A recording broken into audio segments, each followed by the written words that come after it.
We are live. We are live. Welcome to College Football's Peek Around the Corner with your host, Greg Flugar. We cover everything in college football because we love everything in college football. And if you do as well, please subscribe to our channel.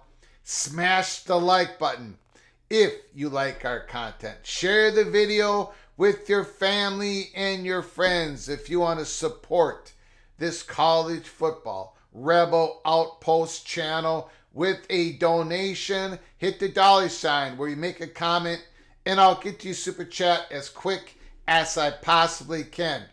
Welcome everybody, one and all. Everybody.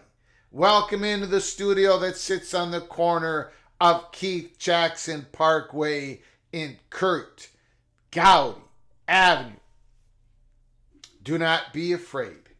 Do not be afraid to be a legend with your comments in the chat room and with your phone calls later in the show. It's a lazy Wednesday afternoon, early evening, depending on where you are. College football, the game we love. We got a very interesting show. Very interesting show, I believe. But I'm going to leave it up to you guys. I am going to leave it up to you guys to make that decision. There is only one theater. There is only one Holy Smokes theater. There is movement inside the theater in the matinee special. Pack 2 and friends. We've got a long ways to go with the prime time special, right? The last movement was Petiti and Sankey. They left the theater on June 15th. I think you guys can now come to the conclusion, most of you, that last update in the Holy Smokes Theater for the primetime special, it was accurate. Very, very, very accurate. Well, now we've got some crazy movement. Crazy movement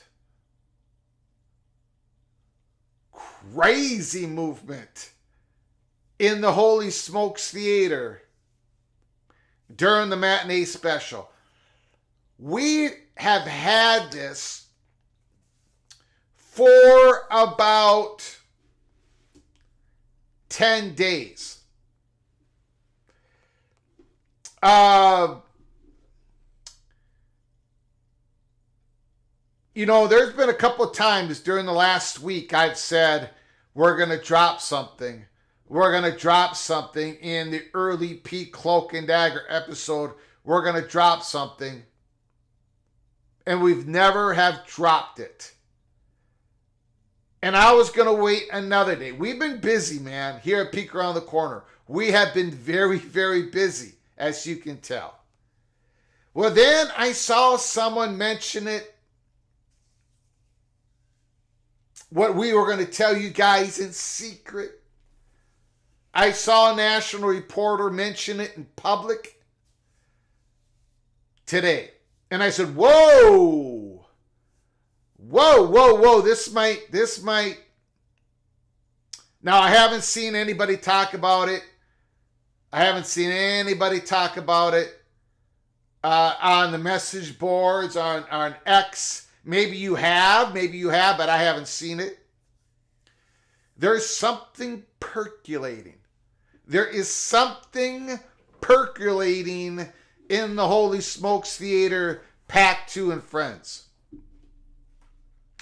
By the way, look, I guess Biden's going to talk tonight. If you want to watch Biden or whoever you want to watch on the political stage, go right ahead.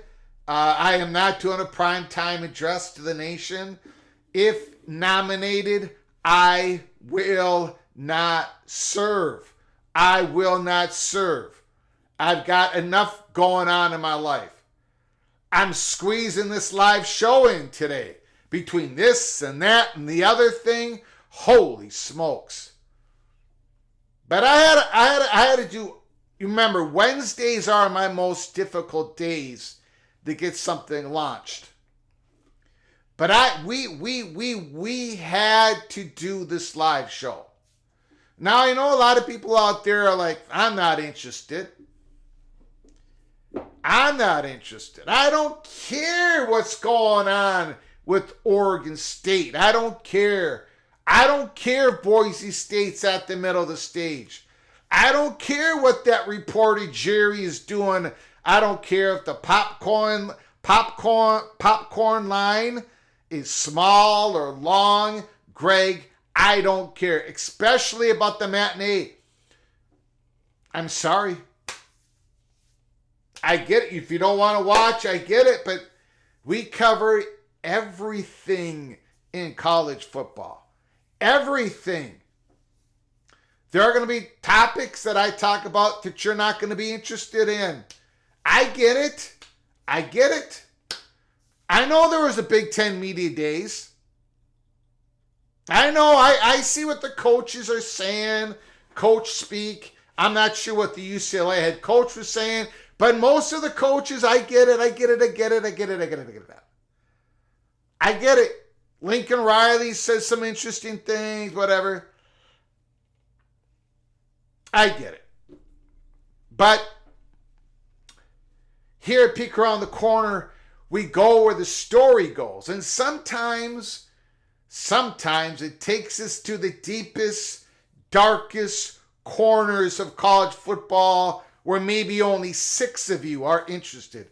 We are the sickos of college football. The PATC community are the sickos. We're not casual. There's nobody casual in the chat room. Jungle Moose is not casual. LFG is not casual. Empire Marketing is not casual. Random Tees is not casual. Rock and Rant is not casual. Richard L is not casual. The Big Lubbock is not casual. CFP Playoff Edits is not casual. Benjamin Griffin is a sicko. Tumasta is a sicko. Stephen Vitt is a sicko. Jonathan Price is a sicko. Kyle Visser is a sicko. Preston from Greensboro is a sicko. Michael Uten is a sicko. Heartbreak 25 is a sicko. Everybody in the chat room is a college football sicko. And we at College Football Peek Around the Corner, we are the mothership of college football sickos. So we're covering something that maybe some people are not going to be interested in. The Holy Smokes Theater. There is movement abreast, and we're not reporting that it's going to happen this way. No. We're giving you the peek that there is something percolating. There's reasons for it. It may not happen this way. But, and no one's talked, well, someone finally talked about it, but it's not being talked about. It needs to be talked about. There's movement in the Holy Smokes Theater that I would have never predicted until about 10 days ago. We got word of it. And now we definitely have to report it to you because it's about to be reported. It was mentioned somewhere today, and I was like, whoa, this is getting out there. So we're going to talk about it here at Peek Around the Corner. And of course, what you've all been waiting for. On a couple live shows ago, Greg the Gold, I gave you, talking in third person, Greg the Gold gave you the 12 seeds, the playoff, our final playoff prediction, and how it's all going to lay out at the end. The playoff committee, 1 through 12 seeds, and now today, Greg the Gold, we're going to predict all the games. We're going to give you the first round games, the quarterfinal games, the semi. We're going to give you the national champion. We're going to give you the national champion right on a golden platter. Greg the Gold. It happens today.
Okay, so we're going to do that. But first, let's have the roll call. A lot of people have joined us here at the beginning of our live show. Ricky with another gifted membership. Let's see if I can still track down who was the lucky one? Matt Higgins. Matt Higgins, when you get a time, please say thank you to Ricky for giving you a membership, an early peak cloak and dagger membership. Ricky and Matt Higgins, both of you once again are hereby officially knighted cloak and dagger. Thank you so much, Ricky, for your generosity once again. It's so very kind of you to hand out gift memberships to the community. With that gift membership, you can go watch our membership-only episodes, Early Peak Cloak and Dagger. Go, and if you want to become a member, go to the link provided in the description box below the video. Hit the link, hit the join button, and become a member of Cloak and Dagger. We got a lot to get to. We've got a lot to get to. Ryan Brooks. Brian Kelly is more likely to win the Natty than get fired this year. Holy smokes. Ryan Brooks is coming out with the artillery earlier today.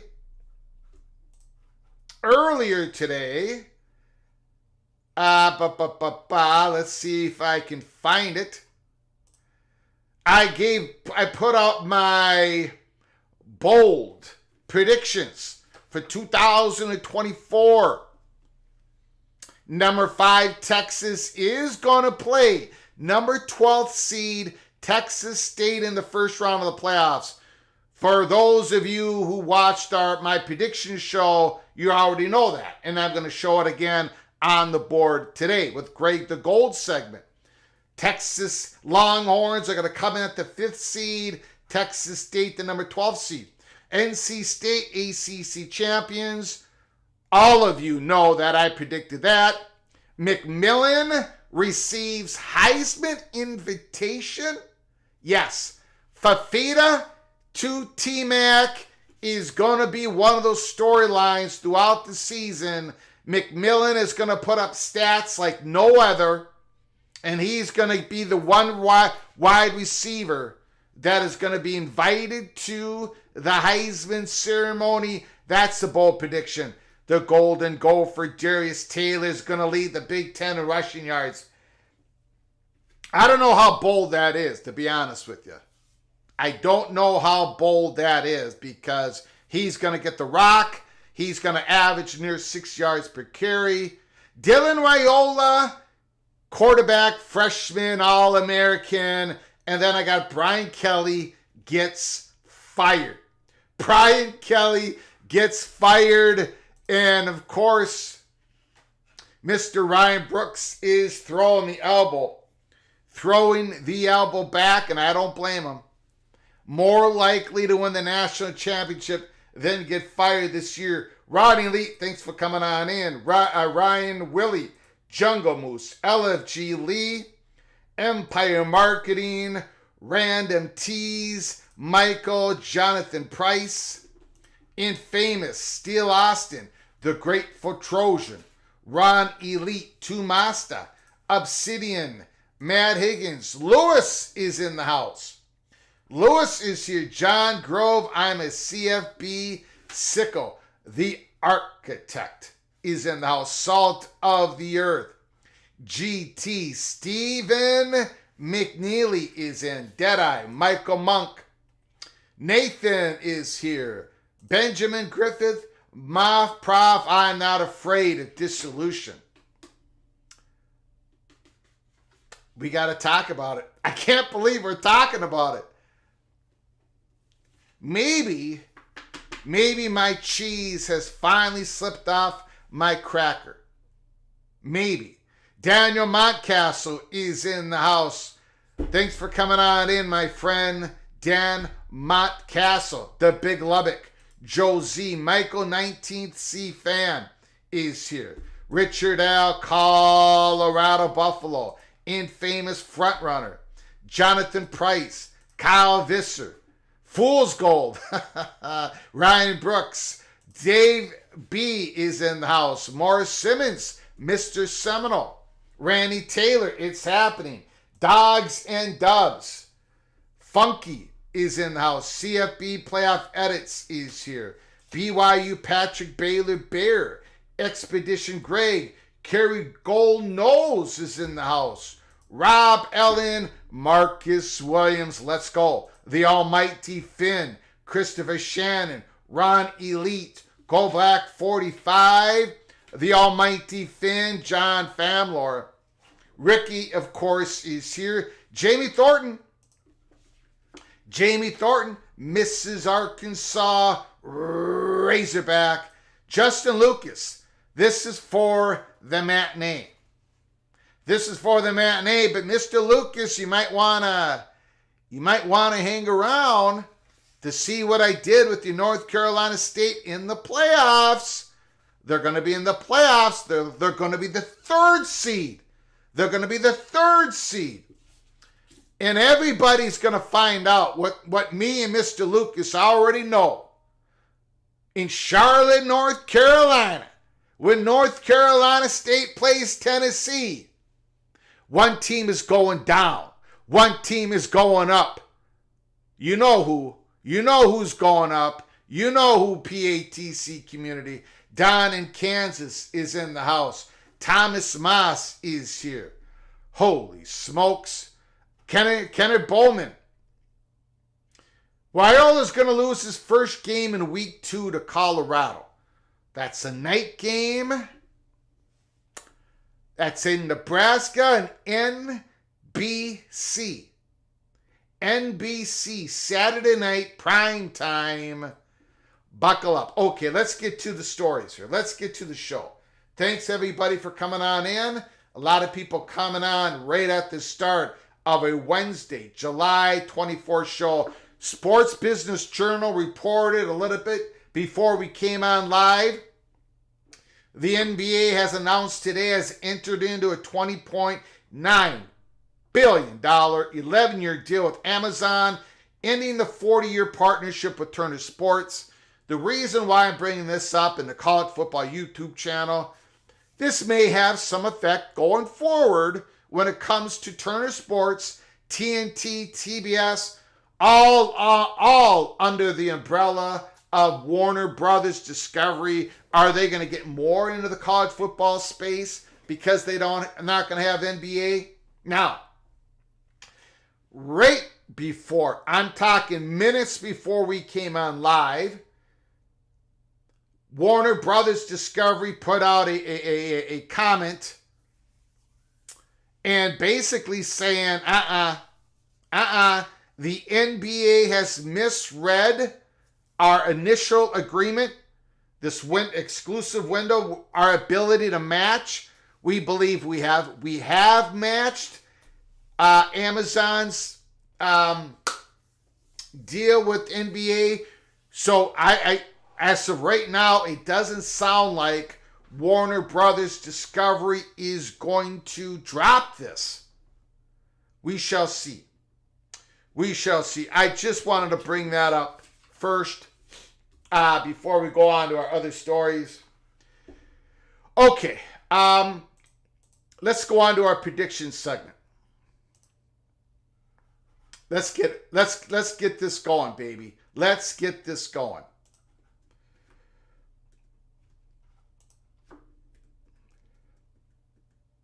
Now, you guys remember, a little bit ago I had put down the prediction.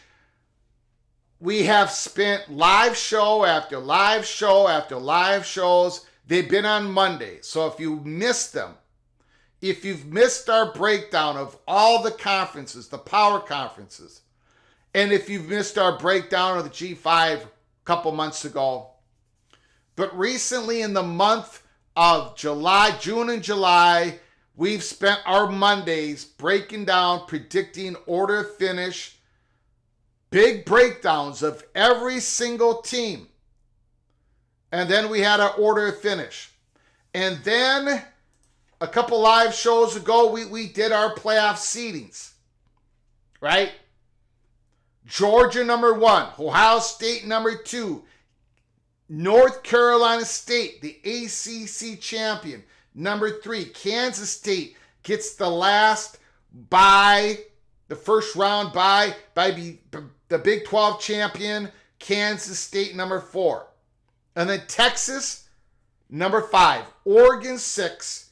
Florida State, 7. Notre Dame, 8. Even though I got the Fighting Irish right now, at this moment, not officially, but I do have Notre Dame losing that first game against Texas A&M.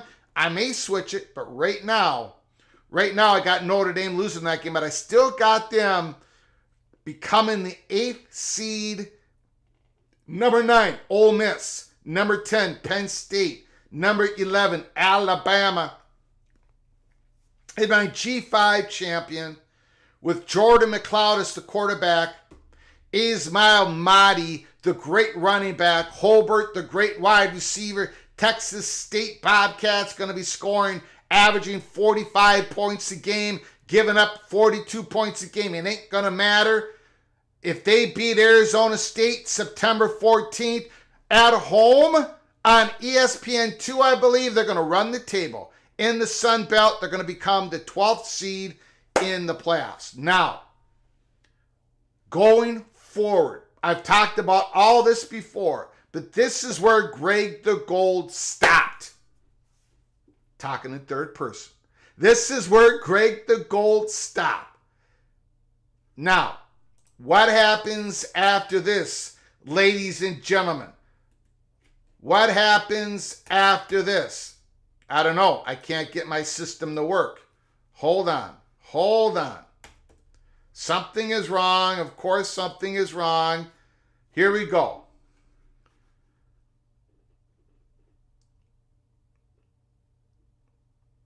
And something is still wrong. Jeez. Nothing is working. Okay, first round. Oregon, number 6 seed, defeats 11 seed Alabama.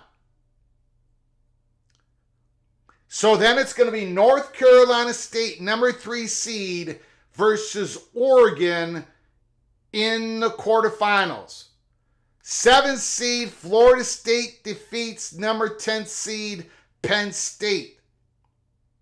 In the quarterfinals, it's going to be number 2 seed, Ohio State Buckeyes, versus the 7th seed Florida State Seminoles.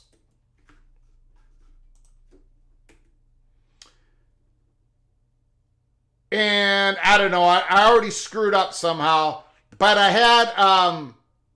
had Texas beating Texas State. I had Ole Miss defeating Notre Dame. These are the quarterfinals.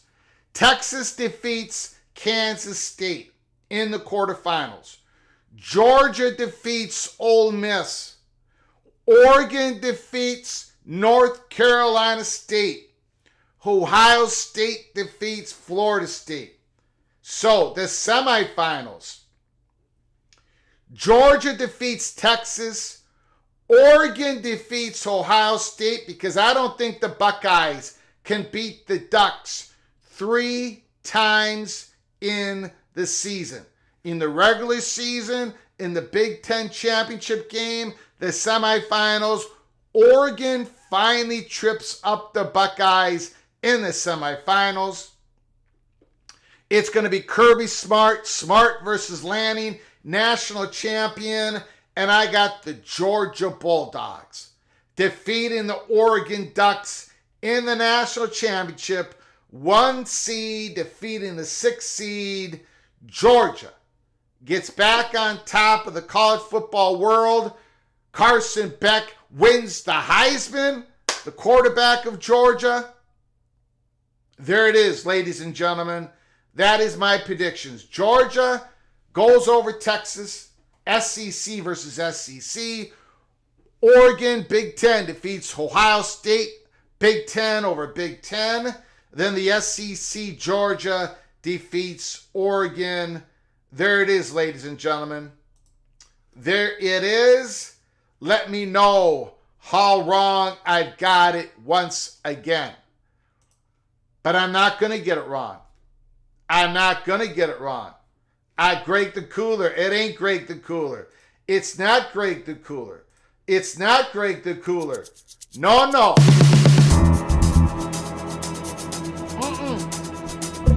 Georgia is not screwed. Misses Arkansas Razorback Jamie Thornton.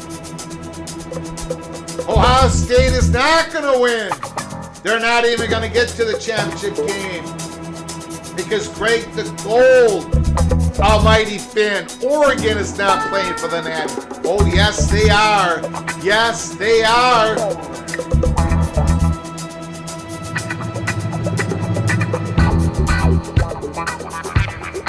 Georgia, national champions.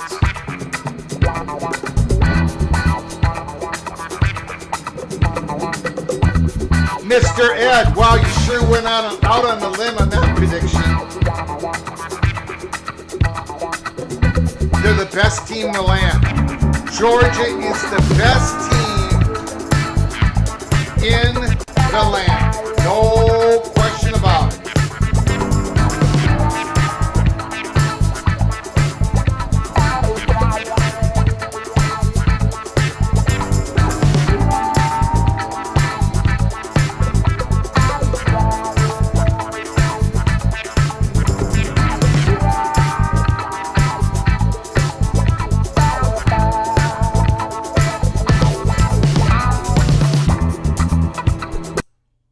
Okay, that's enough of that. Where are the Gophers?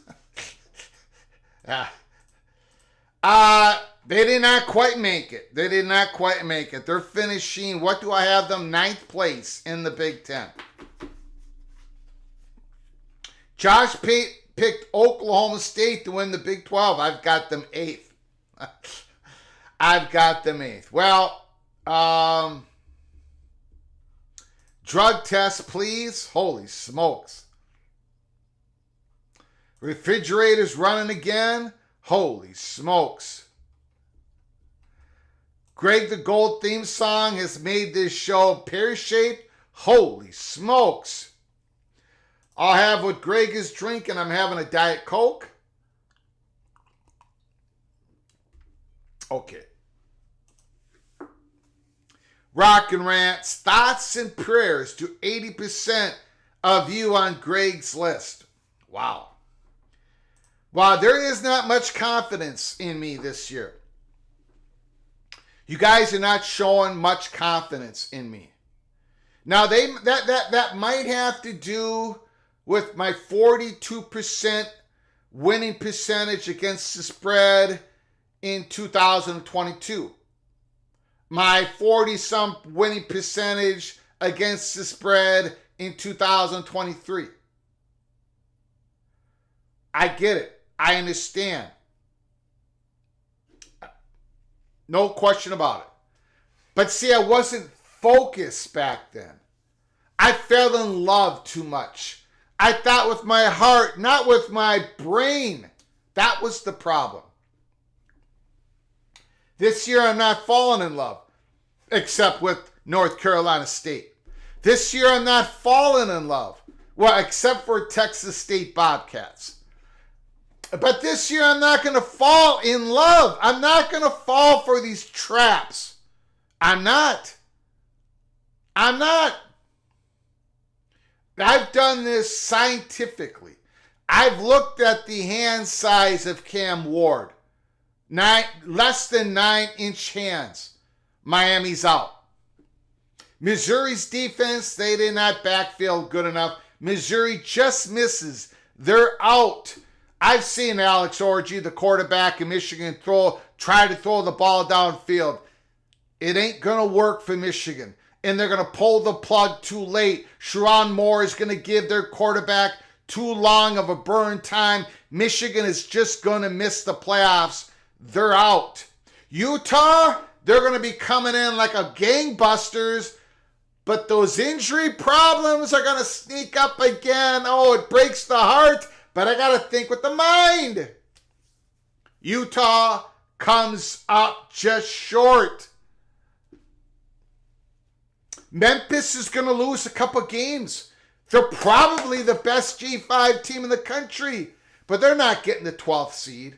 Not everything's going to go Liberty's way. The Flames aren't getting the 12th seed. Texas State is going to run. They are going to run the table. The Bobcats are the 12th seed.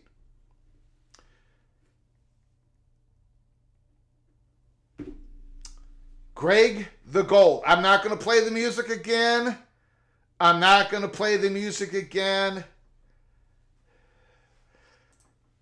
South Flugar's Big 12 pick. Kansas State.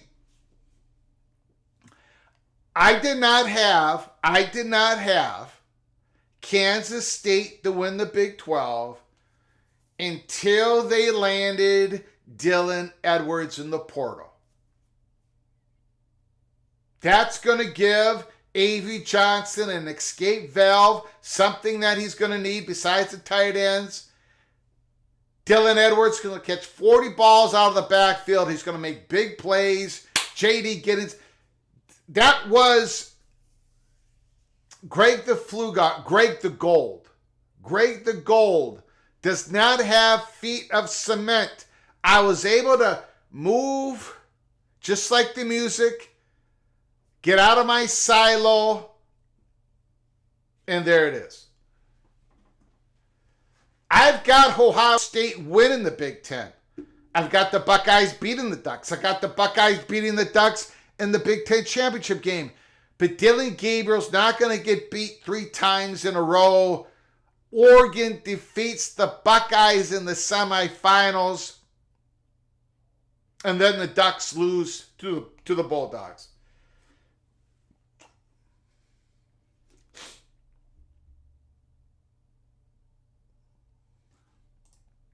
That's a stretch.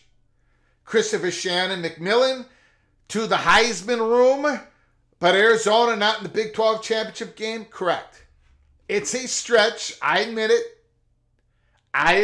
It's out there. It's a bold pick. Okay, now let's get to the Holy Smokes Theater. We've had our fun. Now, Michael Monk, Confidence, Super Chat. Thank you so much, Michael Monk. Monk is the only one that believes in me. Or he's giving me a Super Chat because he wants me to see my shrink once again. Maybe that's what Michael Monk wants me to do. Maybe that's what he wants me to do.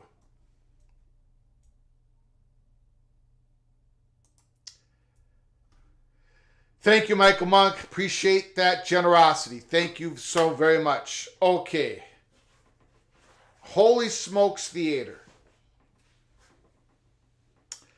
Again, if you missed the start of the show, we caught wind of this about 10, 11, 12 days ago. I was going to do a early peek episode on it. I was going to do it again. Then somebody mentioned it. A national reporter mentioned it today. And it was like, okay, we got to talk about it. Because the chatter behind the curtain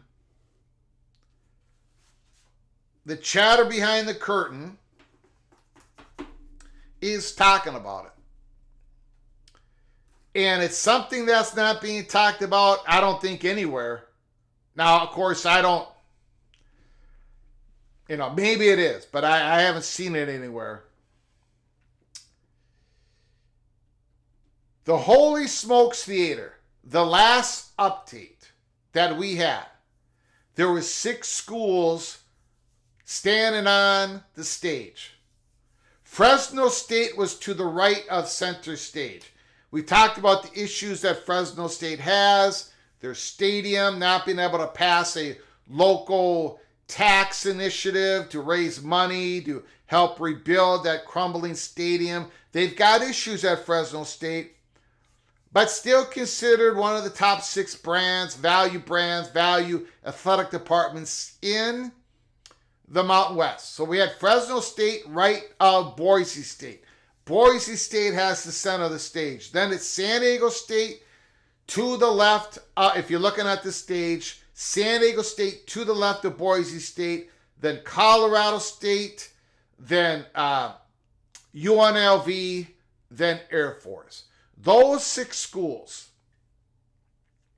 have been the targets of Washington State and Oregon State in trying to create a conference that brings the most value to Washington State and Oregon State. Remember, the name of this play in the Holy Smokes Theater is Pac-2 and Friends. This is from the perception of Oregon State in Washington State. They're not up on the stage. They're the ones that are trying to conduct the play. So those 6 schools. Now, we know that it takes 8 teams. Now, that's all old news. That's nothing new. That has been the update for a couple months. For the matinee special inside the Holy Smokes Theater, it takes 8 teams to make a football conference in which the playoff committee would look at that conference and say their champion could get a first round bye, an automatic berth, if they're ranked one of the top 5 conference champions at the end of the year by the ranking committee, playoff committee. You have to have an 8-member conference for you to be able to achieve, for your champion to get an automatic berth if they're ranked one of the top 5 conference champions. So as Washington State and Oregon State, as they're trying to create the most valued conference, using their war chest, their money that they received in the divorce with the other 10 former Pac-12 schools,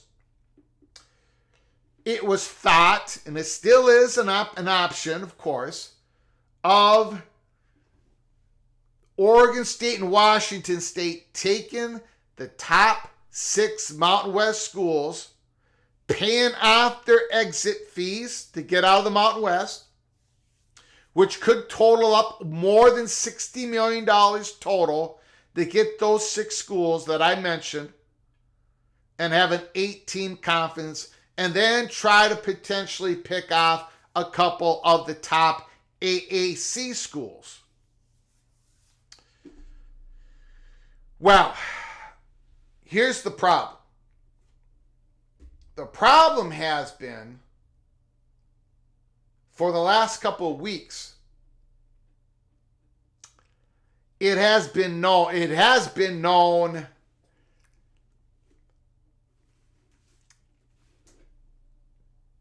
okay.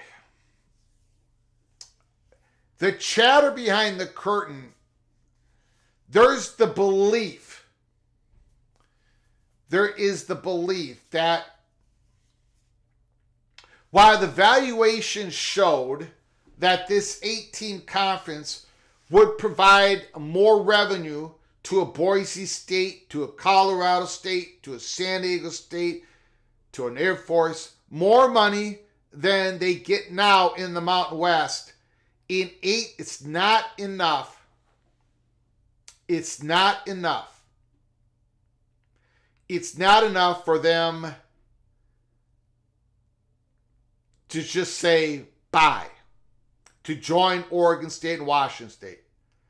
It's not enough money for Oregon State and Washington State to spend $60 million plus and a little bit more to get this done. It looks like it's not enough for these big forces to move to create this 8-team conference.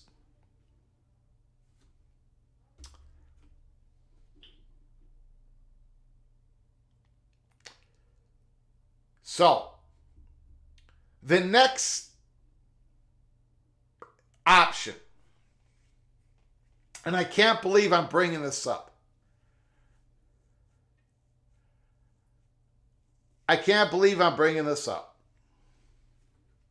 I've hesitated because what's going to happen is you all are going to call some sort of organization. They're going to come in with a stretcher. They're going to put me in one of those, what do you call those when they strap you down? And they put you in a room with foam walls. What is that called?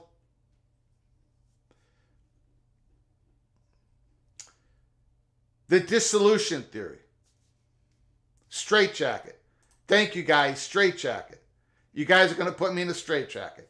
The dissolution theory is alive. It's alive. It's alive. It's alive as a live option.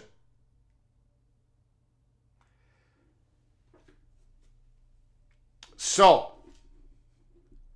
remember when we talk about the dissolution theory of the ACC and I was never a big believer in it?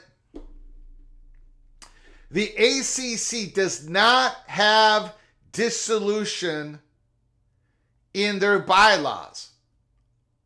So, according to the dissolution of the ACC, the dissolution theory is that the majority of the teams would vote to dissolve the conference. In accordance to the North Carolina state law, the state of North Carolina, their law on nonprofit organizations, the majority of the shareholders, if they vote to dissolve the organization, it's dissolved. A lot of people have spent a lot of time talking about it.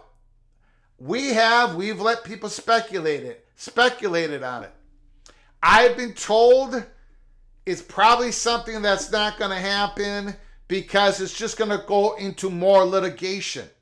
What could happen in the ACC is if it's a low number, if the exit fee, gore payout, the total is very low, then maybe Florida State and Clemson leads the way out of the conference.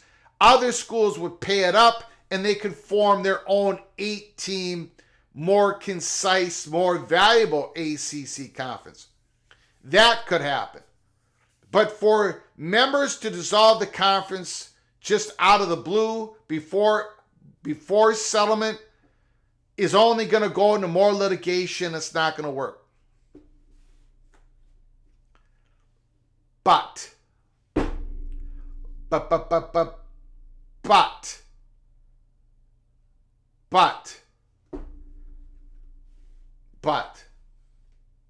about 10 days ago, we were told that the dissolution theory in the Mountain West is alive.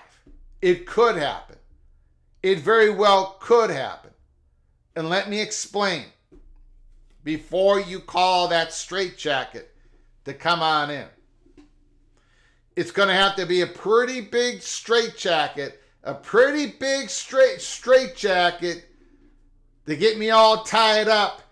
It's going to have to be a pretty wide, strong stretcher. And who's going to put me in that stretcher? How are you going to load me in that wagon?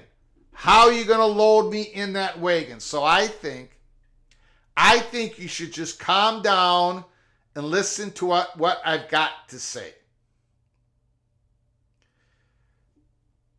The Mountain West is a little bit different.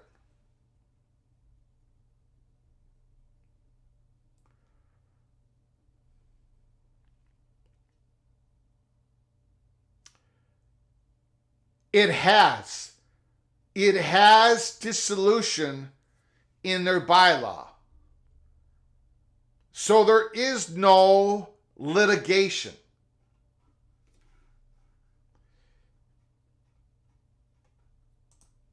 Now, this is going to be hard to read. The bylaws, the Mountain West Conference, at the bottom of the page, I know it's very difficult. At the bottom of the page, 1.03,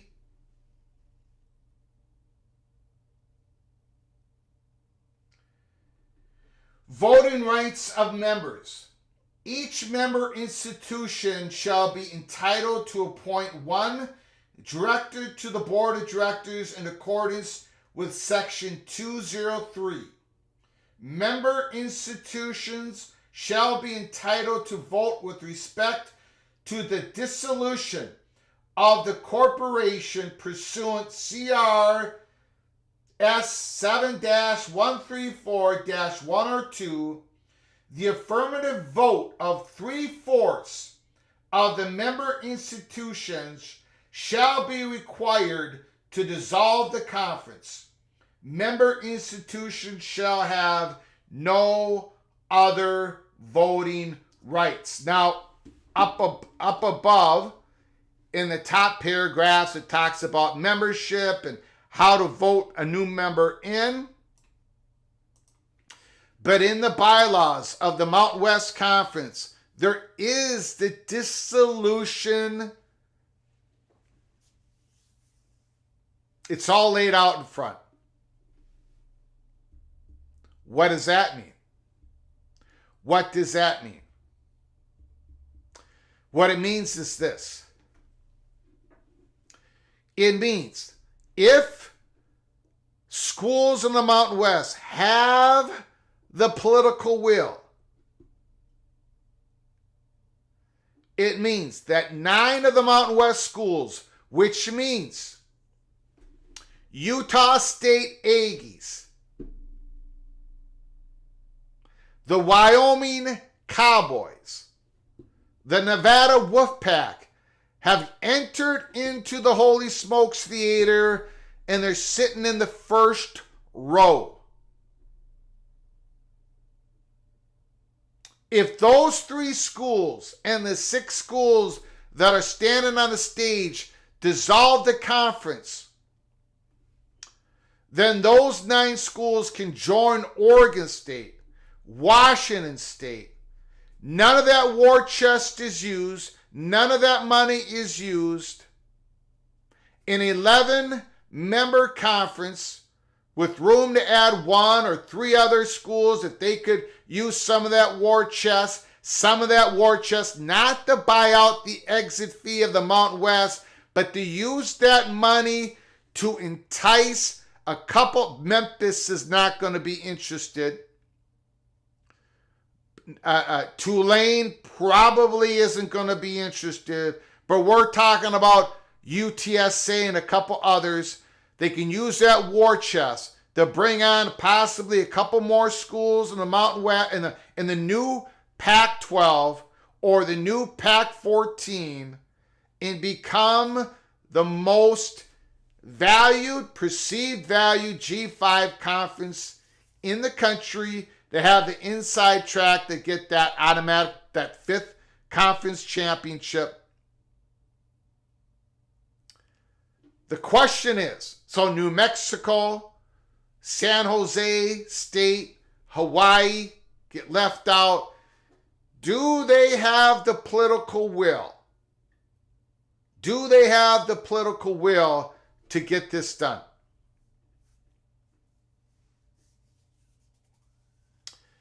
Is the dissolution going to happen in the Mountain West instead of what everybody's been talking about for months, for over a year, the ACC? It's easier in the Mountain West, obviously. But is the Boise State going to have the political will to drop off 3 of their members so they can join the conference? It's going to be of higher value. And then Washington State and Oregon State could use that war chest that they have. Over $200 million. Don't use $60 million on exit fees. Use $60 million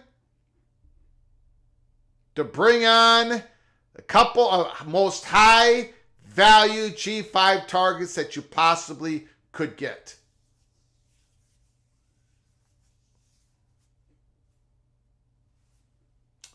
And then get that media rights as high as possible. There it is, ladies and gentlemen. It's being talked about. Now, We were told this about 10 days ago. Again, we're not reporting that it's going to happen. No. We're not reporting that it's going to happen.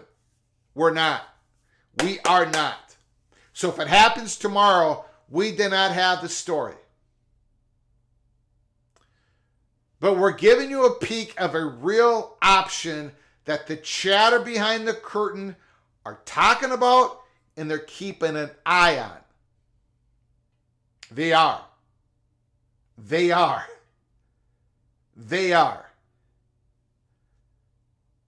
Cloak and dagger, cloak and dagger, cloak and dagger.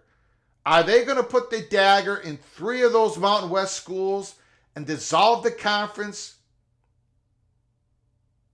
And that war chest could be used not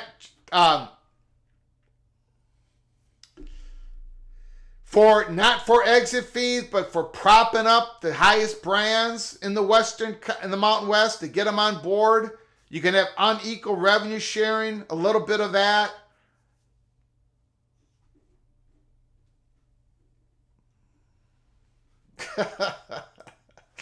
I am not reporting that.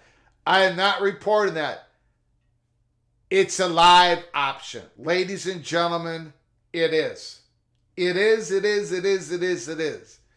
We were directed to this about 10 days ago. So we're going to keep an eye on it. What is there? Again, it doesn't seem like there is not quite the motivation for Oregon State and Washington State to spend their war chest, even part of it, to bring on the top 6 Mountain West brands into an 8-member conference. Everybody thought there was going to be that motivation to start creating a Frankenstein, to use that war chest for those 6 schools. But Washington State and Oregon State, if they had their druthers, if they could pick and choose, they wouldn't bring the 6 on. They would bring the top 9 on and not use any of their war chests to go from 2 to 11. Instead of using some of their war chests to go to a 2-member conference to an 8-member conference. They'd rather go from 2 to 11 and then use the war chest to bring on maybe a couple more, maybe even private equity, maybe even, again, it doesn't seem like Oregon State and Washington State want to use their war chest to go from 2 to 8. They'd rather just go from 2 to 11 and have those Mountain West schools trigger the dissolution of the conference. If Oregon State and Washington State get their way, right, if they could choose, the question is, does Boise State, a Colorado State, a San Diego State, a Fresno State, do they have the political will to get this done? Would a Fresno State and a San Diego State go along with this if it means that San Jose State gets left behind? Cloak and dagger, cloak and dagger, cloak and dagger.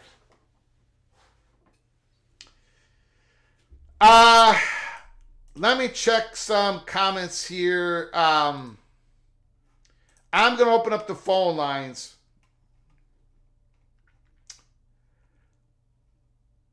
I do.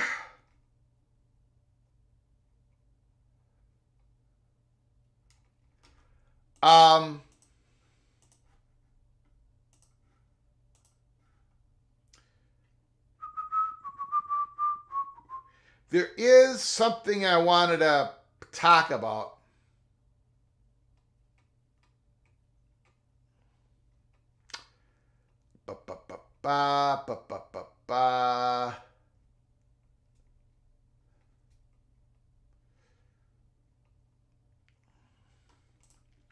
Jamie Thornton.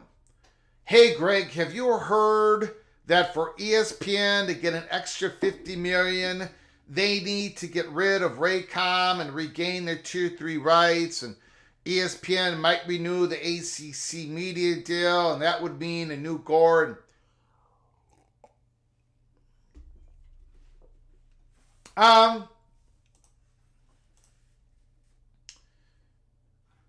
Helmer Henderson, thank you for the super chat. Greg doesn't like nachos or pizza. Vegetarian only. Thank you for the super chat, Helmer Henderson. I love nachos. I mean chips in cheese. Not chips with meat and cheese. And I love pizza. But yes, vegetarian pizza, cheese pizza, how it should be eaten, how it should be created. Thank you, Helmer Henderson. Thank you for the super chat. I do appreciate it. You're absolutely correct.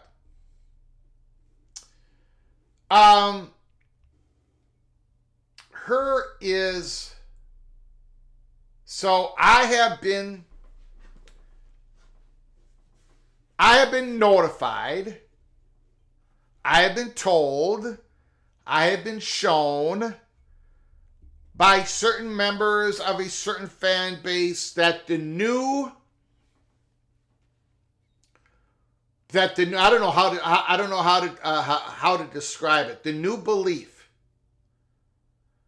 that no matter what ESPN decides on or before February 1st, 2025, that somehow Florida State is going to get out of the conference. If ESPN declines the option, the Gore only goes to 2027, Florida State is free. But even if Florida State decides to pick up the option and keep going on like they are, somehow that's illegal and Florida State is free. So the new talking point out there is no matter what ESPN decides on or before February 1st, 2025, Florida State and Clemson and everybody else, the ACC has imploded. I don't understand any of that. Now, I'm going to open up the phone lines. If people want to explain it to me, I understand if ESPN declined the option, if the distribution right, if ESPN decides not to distribute ACC's content beyond 2027, I completely understand that the Gore would end in 2027. And that would shorten up the remaining Gores only to be 3 more years, and there can be first-party talks. I get all that.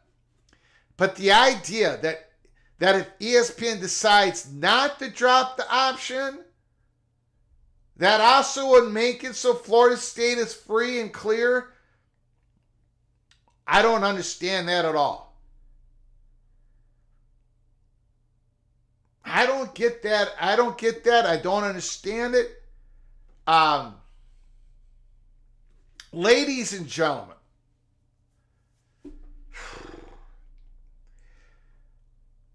do you think that if it was that easy, if no matter what happened on or before January 1st, 2025, the decision that ESPN has to make, if it was that easy, in other words, no matter what they decided, Florida State and Clemson and the other ACC schools would be out, if it was that easy, Florida State and Clemson would have never gone to the courts. They wouldn't be spending millions of dollars on lawyers. They wouldn't be going through all this stuff. There is no magic potion except if ESPN declines the option, which I don't think they're going to do. But that's the new talking point. Like, like somehow this February 1st, 2025 is the day that settles everything, no matter what. Someone's going to have to explain it to me. I'm open for it to be explained to me, but I don't understand it. And I don't think, definitely the chatter behind the curtain is not saying that. Maybe they're all wrong as well. The phone lines are now open. 763-260-1333. Talk about anything college football you want. Throw me your elbow. Throw me your best elbow shot on my predictions in the playoffs. The Georgia Bulldogs over the Oregon Ducks in the championship game. Texas, the Longhorns, and the Buckeyes both make the Final Four.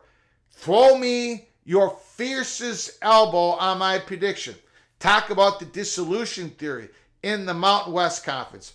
Or explain to me how February 1st, 2025, no matter what happens, is the magic potion for Florida State to get out of the conference. Call from Ryan Thomas. Ryan Thomas, the floor is yours.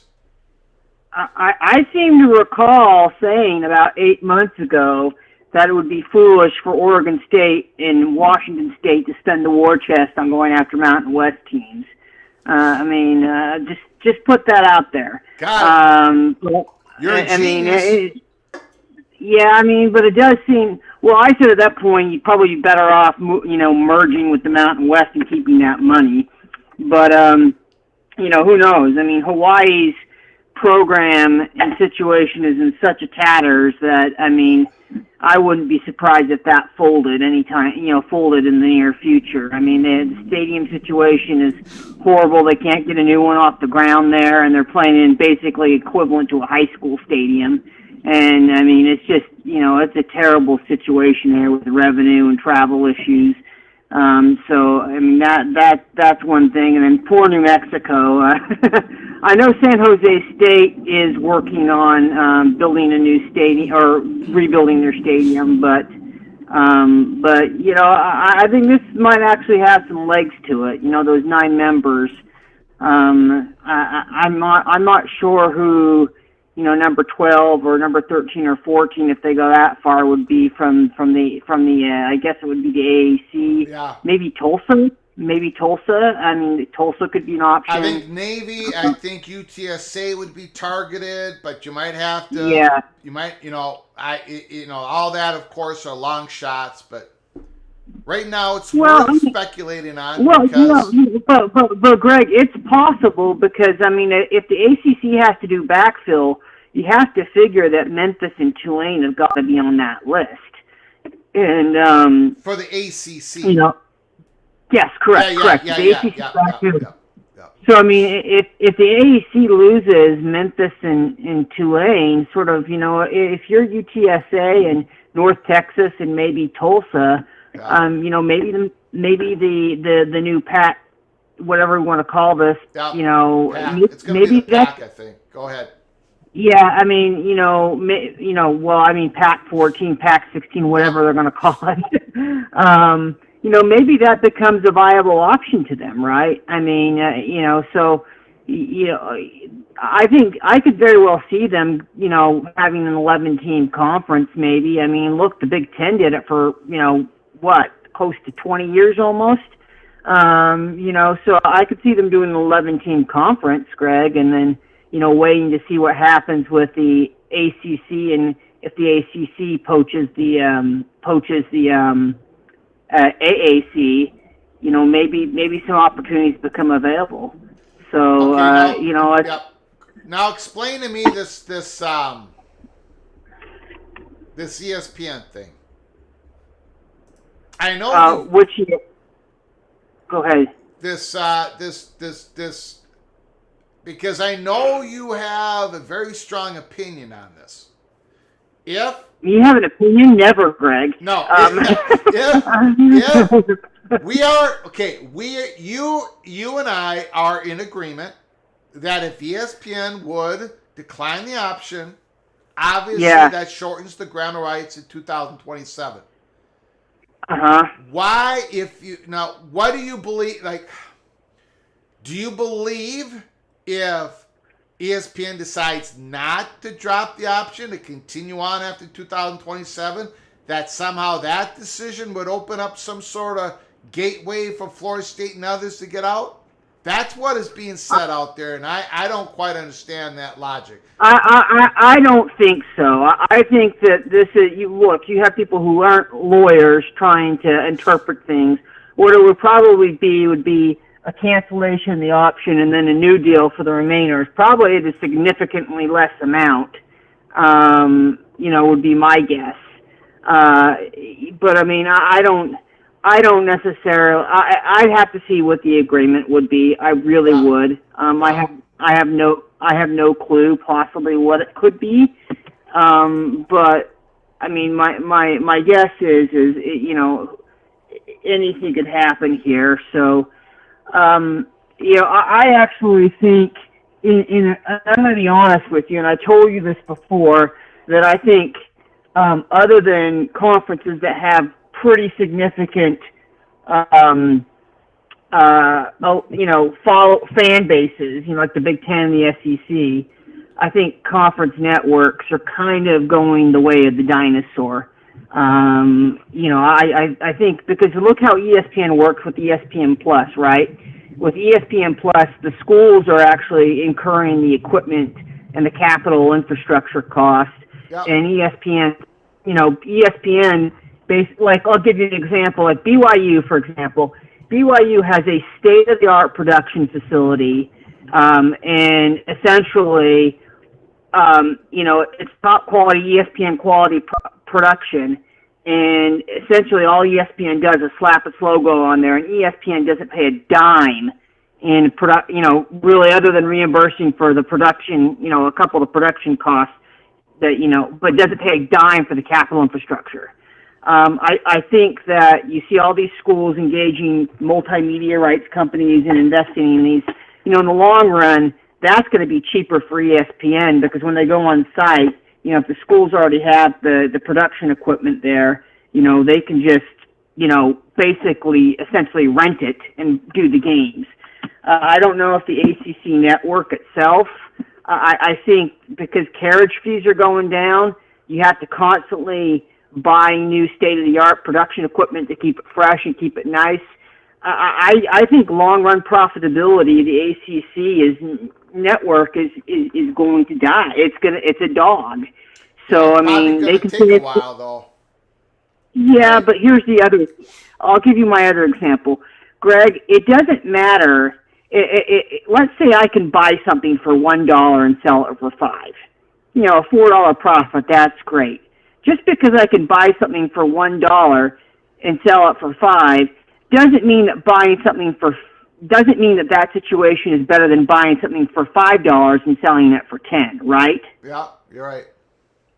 You're right. So it goes back to my point is if ESPN can make more money off of other properties being on other conferences, it doesn't matter how cheap it gets the content for the ACC network. Too many people are looking at this like they're moving groceries, and that's not how it is. This is, ESPN is trying, because you have carriage fees going down, the whole model of being able to push crap channels out on the back of good channels is going away, and you're getting streaming channels and direct channels for various content.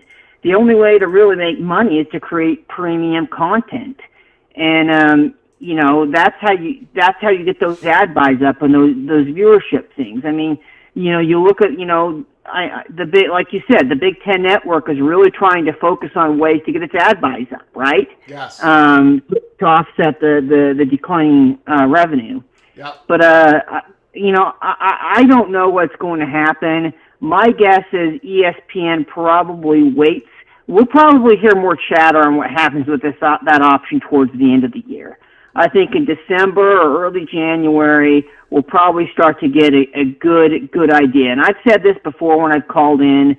ESPN has every incentive to wait to the very last minute to pull the trigger on that or not pull the trigger on that. Yeah, I agree with you. So I would tell you now, Ryan, The chatter behind the curtain is ESPN's going to wait for the very last moment and then pick up the option. They're going to continue as is. That's the chatter. That's what people believe. Yeah. I'm just telling you. But and you know what? That very well could be, Greg. Yeah. That very well could be. But at the same time, the fact that they're waiting to the very last minute tells me that they're going to listen to, maybe there's an offer, or they're going to listen to any opportunities that are presented to them. Good point. And I mean, because if they were going to pick up that option, it was a slam dunk, they would have done that already, Greg. Yeah. Bob Thompson. Yep. I don't have any good explanation why they haven't. So. I mean, Bob Thompson pointed that out when that leaked, and maybe the issue is, hey, look, maybe if Brett proposes something to ESPN that makes sense, that makes the money. If Brett can show them, maybe, or Florida State or the others, or maybe if there's governance and like Immaculate believes kind of the whole private conference thing is spinning off some of the publics and letting the privates kind of do their own thing in a new deal with ESPN. I don't know, but my guess is I think ESPN is probably going to listen to ideas and proposals, and if something strikes their fancy, then they'll move on it. So I think saying we're going to wait till the last minute and pick it up is the default to say, because that's easy to say. It makes sense. But it also tells me that I think ESPN is probably going to be listening to any opportunities that are presented to it by either FSU or Clemson or, private schools in the ACC or the Big 12 or maybe all of them. So, I mean, I certainly think that, stay tuned. But I think if we hear anything, like I said, I think it's going to be after the season ends, and that's when we'll probably start hearing some things. So I think the bacon will start sizzling, I think, in at the end of January, Greg. Got it. But anyway, take care and great show and have a great night. Immaculate, you're up next, so start calling. Appreciate All right, it, bye. Thank you, sir. All right, bye.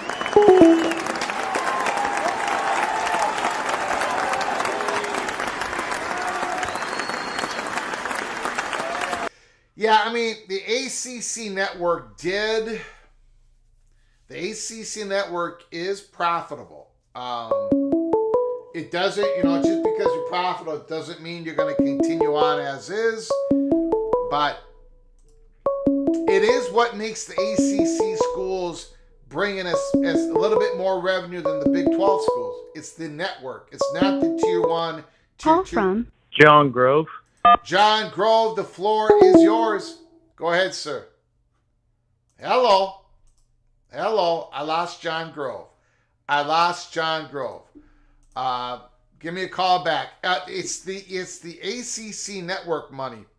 The Tier 3 TV revenue that makes the ACC schools get a little bit more money than the Big 12 schools overall in conference payouts. Call from John Grove. John Grove, the floor is yours. What do you got to say, sir? I apologize, Greg. I did not mean to hang you up the first time. No problem. I thought for a second, like Ryan said at the end of the call, I thought Immaculate or Mr. Hawkeye would have beaten me to the punch, but nope, it's Mr. Wildcat trying to call in. No problem. I'd rather have a Wildcat than a Hawkeye any day, because I am a golden gopher, baby. There you go. But to point out what Ryan said about several of the Mountain West schools, Hawaii is not in the best situation. However, I mean, it is well known that it has been very appealing for several football teams, especially some teams within the Power Five, to make several non-conference road game trips just for the benefit of traveling to Hawaii. Maybe the location itself might be appealing enough for Hawaii to kind of squeeze themselves in for consideration, but for their situation when it comes to a football stadium is becoming far. It is not looking good. Yeah. And on top of that, they're playing their Olympic sports in the Big West Conference, which has a lot of California schools that don't play football, for that matter too. So it's pretty difficult so far, just knowing where Hawaii would be right now, especially if they get cut off by several of the remaining Mountain West schools. I mean, I think New Mexico would be able to find a home in the Conference USA, but I mean, Hawaii, considering that they're left out on an island, that might be a little bit more problematic. Same might apply to a lesser degree for San Jose State. But I also do agree from what Ryan said. I happen to work for ESPN Plus at the for Kansas State and K-State HCTV.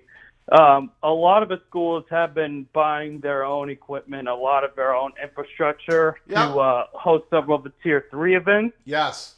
And now it's starting to become more of an effect towards several of the football games, whether it'll be an ESPN game or an ESPN2 game, ESPNU, or potentially Fox could lean towards several of the equipment used as well. I think it's just overall the licensing that was probably the major hurdle in terms of how are they going to establish kind of putting the graphics tiers there. So I'm not that big of an insider when it comes to that Scoops, but I can assure you that the infrastructure and more of the equipment will be that the schools provide will be used more towards the ESPN and Fox broadcast here in the near future. Mm-hmm. So yeah. Also another thing as well, I forgot to mention, New Mexico was in consideration back in 1996. If the Big 12 would have expanded beyond 12 teams, it was them and TCU as the next two teams to move up to 14. I think BYU was also in the mix as well, but it was BYU, TCU, and New Mexico who were all vying for 13 and 14. But the Big 12 decided to not expand any further. And actually what was funny is that New Mexico was heavily being considered, but their president declined at that moment, saying that they have other priorities. And I mean, look where it got to them. Look where it got them today. So I mean, it'd be a massive hit towards their basketball program, because their basketball program has had a lot of success. But at the end of the day, it's college football that pays the bills. It is the king of college sports. So but it's crazy. It's crazy. I'm just glad that Wyoming is now being considered. They're in the front row now. They're in the front row. They're in the first row. So, yeah. Absolutely. I mean, and if they happen to lose, because they need rivalries like Colorado State and Air Force to kind of keep that Denver pipeline going. They have a lot of alums that come out of that area as well. So. I'm hoping for the best for their sakes. I'm hoping everything falls through in the best case scenario for Wyoming and for several of these other Mountain West schools. I am very concerned about what the future is for Hawaii, though. So, anyways, that's all I got to say. Appreciate it, sir. Thanks for calling. Go Kansas State. Come on, baby.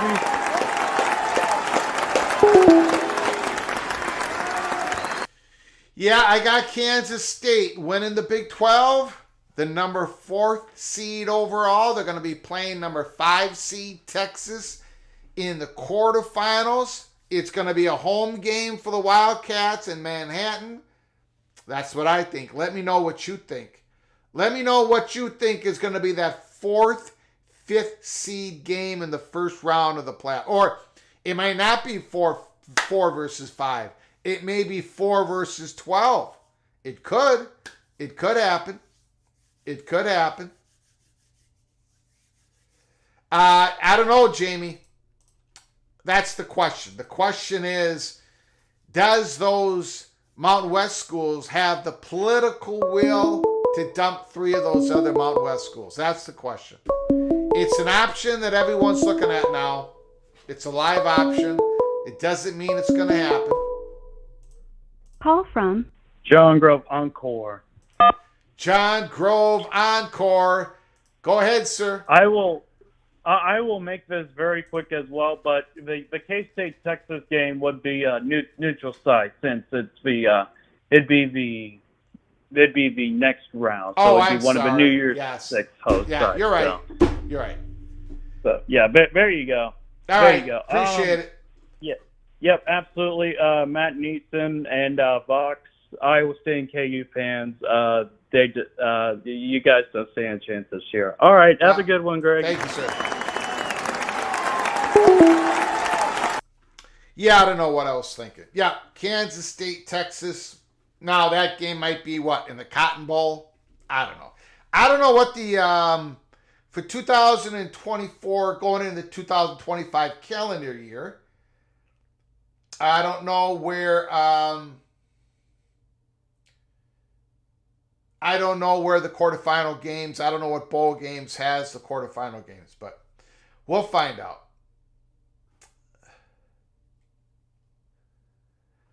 Purple is the color of royalty. Well, but as Tony points out, Tough Tony, the Vikings wear purple, and they're 0-4 in the Super Bowl. It still hurts. It still hurts.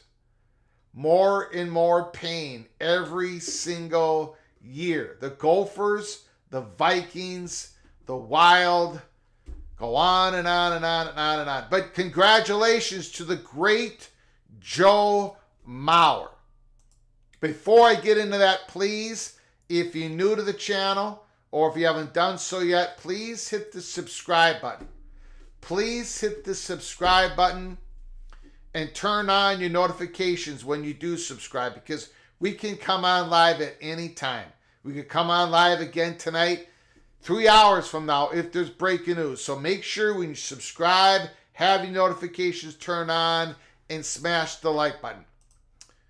The great Joe Mauer, Minnesota Twins catcher, makes it to the Hall of Fame, first ballot Hall of Famer. The catcher won. Joe Mauer won 3 batting titles as a catcher for the Minnesota Twins. He was the first pick overall in the Major League Draft. What a lot of you probably don't know or have forgotten or maybe never knew, I have talked about it early in the life of this YouTube channel. The Cotton and Orange are semifinals. Rose, Sugar, Fiesta, and Peach are quarterfinals. Thank you, Expedition Greg. Appreciate it.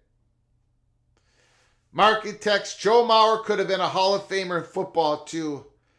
Joe Mauer was the number 1 rated baseball player coming out of high school. Coming out of high school, Joe Mauer was the number 1 rated baseball player. And he got picked number 1 by the Twins, and he was a first ballot Hall of Famer. He was also the number 1 ranked quarterback coming out of high school. And he was all committed to go to Florida State. I think if you Google, I think you could possibly find Joe Mauer tapes as a high school quarterback playing at St. Paul Cretin Durham Hall. St. Paul Cretin Durham Hall. I think you can find those tapes somewhere. Joe Mauer threw the football. The only thing I can, sort of like a John Elway, it looked like he was throwing a tennis ball. It's the same way he threw the baseball as a catcher. At football, he was a better court. Okay, in high school, he struck out 1 time in his whole high school career. He was probably a better quarterback than a catcher. but he loved baseball. His whole family, the Maurer family, they all played baseball. His grandfather, minor league player, that baseball. St. Paul is a baseball town. Paul Molitor, the Hall of Famer Paul Molitor, came out of St. Paul. Dave Winfield played for St. Paul Central, Hall of Famer. All these St. Paul kids. But Joe Mauer would have been an unbelievable quarterback. And, but then again, football, you get injuries. Joe Mauer suffered a concussion playing catcher. He got hit in the head so many times, and his back end of his career suffered because of it. But anyways, just, what other high school player was the number one baseball player and then the number one at a position in football? Joe Mauer, absolutely incredible athlete. Yeah, he was different. And if you watched him, I don't know, just watching him swing a bat or throwing a baseball, and I was a little bit different than watching the fat guy from Minnesota swing a baseball bat. Let's just put it that way. Okay.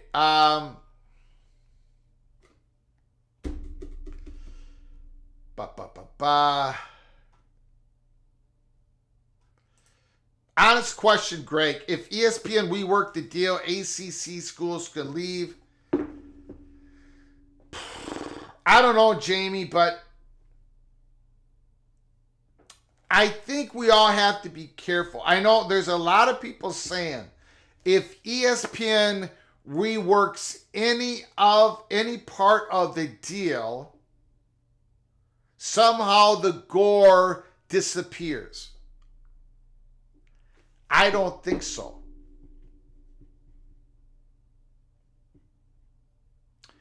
I don't think so. I am not sure, but I don't think so. We're going to keep an eye on that. I'm going to keep poking and prodding on that. I do know, and it might be completely different for the AC, like the SEC, Jamie. The SEC, Arkansas Razorbacks, one of 16 teams in the SEC.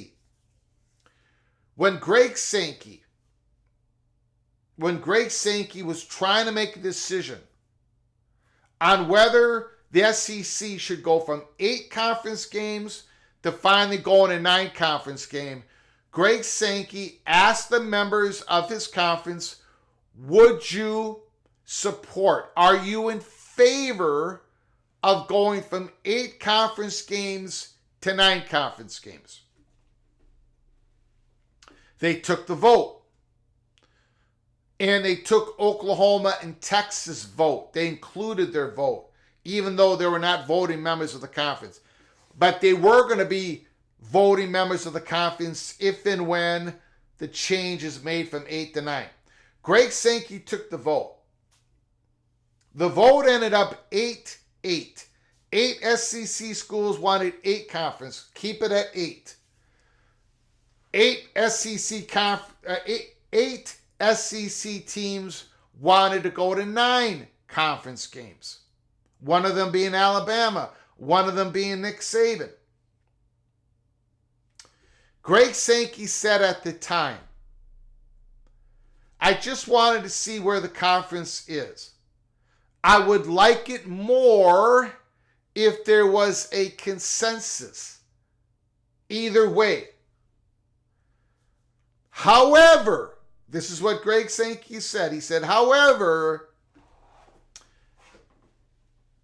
I have got I don't know how he said it, but I've got the institutional power. I've got the power with an agreement with ESPN to go ahead and go 9 conference games if I choose to do so. In other words, in the SEC, Greg Sankey was making it perfectly clear he'd rather have consensus either way, but he's not scared of making a decision on his own. He's got the power to do this with ESPN. And I don't think that would have ripped up their grant of rights. I don't think it will. So I am being very, people are saying any changes to the ACC and the gore is ripped up. I don't think that's true. I don't know where the lines are. I don't know what the media rights agreement is. I don't know. But I would be very careful. A lot of people are being really aggressive out there. No matter what ESPN does, that gore is finished. I don't think that's true. I don't think Florida State thinks that. I don't think Clemson thinks that, because then why are they going in the courts? If no matter what happens, if Florida State is screwed, if the ACC is screwed on February 1st, 2025, if the ACC is screwed, then why is Florida State doing all this court work? Because I don't think it is true.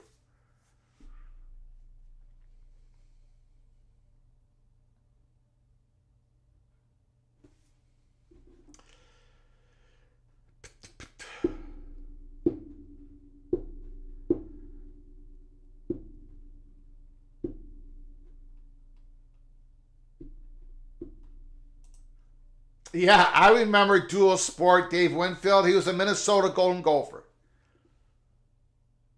He was a Minnesota Golden Gopher baseball player. Obviously, football player. Grew up in St. Paul, but he was on the right. He didn't go to the same school as Joe Mauer. He went to St. Paul Central, a rival of Joe Mauer's school. Different year. Dave Winfield's a lot older. But yeah, Dave Winfield.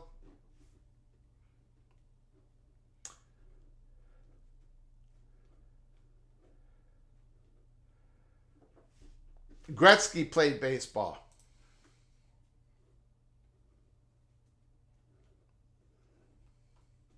That's true.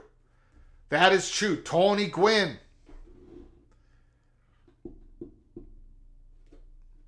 (2001), Joe was the USA Today #1 high school player in the country in football and baseball. I don't remember if he was the #1 in football, but he was the #1 quarterback. Maybe he was. Oftentimes the #1 quarterback is the #1 football. But I do remember he was the #1 in football as a quarterback. And if you saw him throw the football, 6'4", throwing the football, I don't know. You got to see it. You try to Google and find Joe Mauer throwing a football. But that's back in the 1980s. The video isn't very good. But he threw it like a tennis ball. He could throw it like John Elway. That is the best description. John Elway. That's what Joe Mauer was. But Joe Mauer was a better athlete. John Elway was also a baseball player. But Joe Mauer was a better athlete than John Elway, believe it or not. But he was going to Florida State. Minnesota did not have a chance. Gophers did not have a chance at getting Joe Mauer. He was going to Florida State. That would have been something. Joe Mauer in a Florida State Seminole uniform back in the 80s. Holy smokes. Yes. Yeah. You're correct. Basketball player, correct. #1 recruit, okay. I thought it was just quarterback. Either way. Just and he was an all-state basketball player, Joe Mauer. He was all-state in basketball. Look that up. One of the greatest athletes. And he's just this mild-mannered guy, quiet, boring if you listen to him talk. He don't care. He's a Minnesotan. He's just, but as a very young kid, He's the youngest of all these older brothers. All of his older brothers knew that their young little brother, Joe Mauer, he played baseball like 6 years ahead of his age. He just swung the bat differently. He threw the ball differently. He did everything differently. And he was the most unassuming, no ego, just loved to play. He was always playing every day. He was a legend at 12 years old. So everybody watched him grow up through high school. And then he gets drafted at number 1 with the Twins, and the rest is history. But if he would have been a football player, if he would have been a college football player, if he would have been a Seminole, because that's where he was going to Florida State. Whew, man, that would have been fun to watch. That would have been unbelievable. I'm going to let you guys all go. We've been on the air for an hour and 40 minutes. This was just a nice, easy Wednesday show. If you missed it, go back and go to the start of it. We talked about the dissolution theory out west, the Mountain West Conference. It is an option. It is an option. Then I go through my final predictions, playoff predictions. Georgia wins it all over the Oregon Ducks. The Longhorns and the Buckeyes make the Final Four. Go check it out if you've missed it. Thank you, Kerry Gold Nose. I do appreciate Super Chat. Thank everybody. Buckle up. Brace for impact. Keep an eye on us tomorrow, July 25th. You never know what's right around the corner at college football's peak around the corner. I want to thank everybody for the generous donations to help us keep the lights on here at Peek Around the Corner. I want to thank everybody for the incredible comments in the chat room and for the phone calls. Thank you guys so very much. Until next time, from all of us at College Football's Peek Around the Corner, to all of you, please, please, please, until next time, please, you all take great care of each other. Thank you so very much.